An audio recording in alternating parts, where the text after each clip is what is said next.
I was lecturing in Durban. That's one of the big cities in South Africa. It's about 4 times the size of Vancouver. So get an idea of what size it is. And I was lecturing at the University of Durban Westville. We had the facilities there. And in the middle of my lecture series, and that was it was a tough lecture series. It was still part of that Total Onslaught series that causes so much trouble. But it brings so many people. So trouble, as long as there is fruit, is fine by me. And all of a sudden they shouted, "Please rise." And everybody had to get up. And the Queen, now not the British Queen, but the African Queen of the Zulu nation. The Zulu nation is divided into chiefdoms and into a kingdom. They're all related, but the chief has different roles to the king. And the chief is, or at that stage, and even today still, is Buthelezi, Gacha Buthelezi. He was also prime minister at one stage, parallel to Nelson Mandela. If Nelson Mandela went away, he would be the caretaker prime minister. And he is in an Adventist family, that chief. He's not an Adventist, but his mother's an Adventist.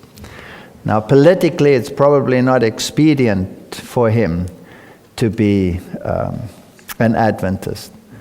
But the Queen was married to the king.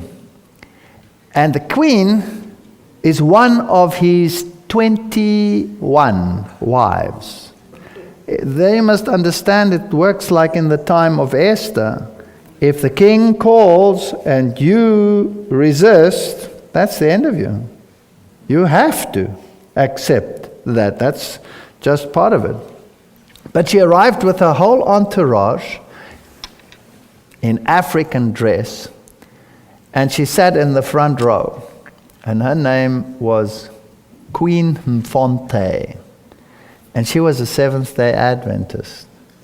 She was the only Seventh-day Adventist in his family. All the other wives were non-Adventists. And so I gave these lectures, and some of them, have a lot of politics in them, as you know. And after the first lecture, she got up and she came to me and she said to me, "Do you mind if I sit in the back row? Because I cannot see so well in the front row." She asked me permission to change her seat. She was the Queen. And so she phoned the king and asked him whether she could stay for another lecture, and he gave permission.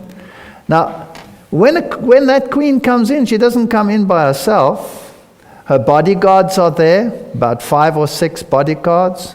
Members of state are always with her to make sure everything is good and proper and right.